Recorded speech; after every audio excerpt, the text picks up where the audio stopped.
আসসালামু রহমতুল্লাহি ওয়া বারাকাতুহু। আলহামদুলিল্লাহ ওয়াসসালাতু ওয়াসসালামু আলা নাবিয়্যি ওয়া আউযু বিল্লাহি মিনাশ শাইতানির রাজিম। বিসমিল্লাহির রহমানির রহিম। মা কানা লিল মুশরিকিন আইয়ামুরু মাসাজিদাল্লাহি শাহিদিনা আলা আনফুসিহিম বিল কুফরি উলাইকা হাবিতাত আমালুহুম ওয়া ফিন নারি হুম খালিদুন।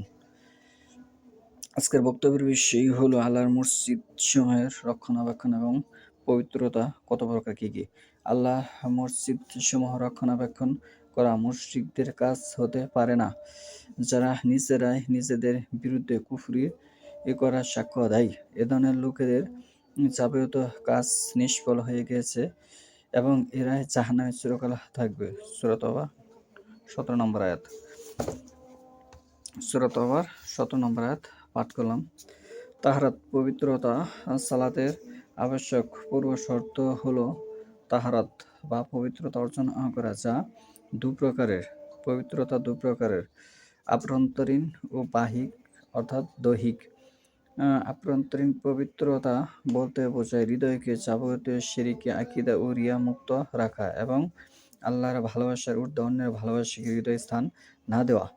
দৈহিক পবিত্রতা বলতে বোঝায় শারীরিক তরিকায় উযু, গোসল বা তায়াম্মুম সম্পন্ন করা। ইন্নাল্লাহা ইউহিব্বুত তাওয়াবিইনা ওয়া ইউহিব্বুল মুতাতাহহিরিন। নিশ্চয়ই আল্লাহ অন্তর থেকে তওবাকারী ও দৈহিকভাবে পবিত্রতা অর্জনকারীদেরকে ভালোবাসেন। সূরা বাকারা 222। রাসূলুল্লাহ সাল্লাল্লাহু আলাইহি ওয়াসাল্লাম ইরশাদ করেন, লা তুকবালু সালাতুন বিগাইরি তাহয়িরি ওয়ালা সাদাকাতুন মিন গুলুল। পবিত্রতা অর্জন ব্যতীত কারো সালাত কবুল হয় না এবং হারাম মালের সদাকা কবুল হয় না। এই হাদিসটি পাবেন আপনি মুসলিম, মুত্তাফাক আলাই 301 পবিত্রতা অধ্যায়। তাহলে এখানে আমরা যে জিনিসটা বুঝে নিলাম, পবিত্রতা দু প্রকারের, একটা হচ্ছে বাহিক আর একটা হচ্ছে অভ্যন্তরীণ পবিত্রতা, যা বোঝায় হৃদয়কে যাবতীয় শিরক, আকীদা ও বেদাত আকীদা থেকে মুক্ত থাকতে হবে। তা নাহলে আপনি মসজিদে রক্ষণাবেক্ষণ এবং মসজিদে আবার নামাজ কালাম পড়তে পারবেন না। আল্লাহর এবং হাদিসের দৃষ্টিতে যে কোরআনের আদেশ ও নিষেধ মানে না, ওহীর অনুসরণ করে না, সেই মুশরিক। সূরা আজ-জাফের 2 নম্বর আয়াত পড়ে দেখুন। সূরা আনামের 105 নম্বর আয়াত, 6 নম্বর আয়াত পড়ে দেখুন।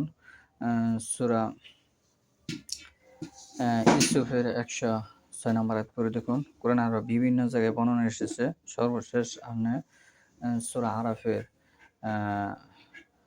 175 বা 75 নম্বর আয়াত পড়ে দেখুন। তাহলে আপনি বুঝতে পারবেন বিষয়টা, যে একজন মানুষ মুসলিম হলে ওহীর অনুসরণ করা তার কতটুকু গুরুত্বপূর্ণ বিষয়। তা না হলে আপনি নিজেকে শুধু দাবি করে যেতে পারবেন, এই দাবিতে আপনি কোনো ফলাফল বা কাজে আসবে না। 40 নম্বর সূরা 84 নম্বর আয়াত পড়ে দেখুন, 85 নম্বর আয়াত পড়ে দেখুন।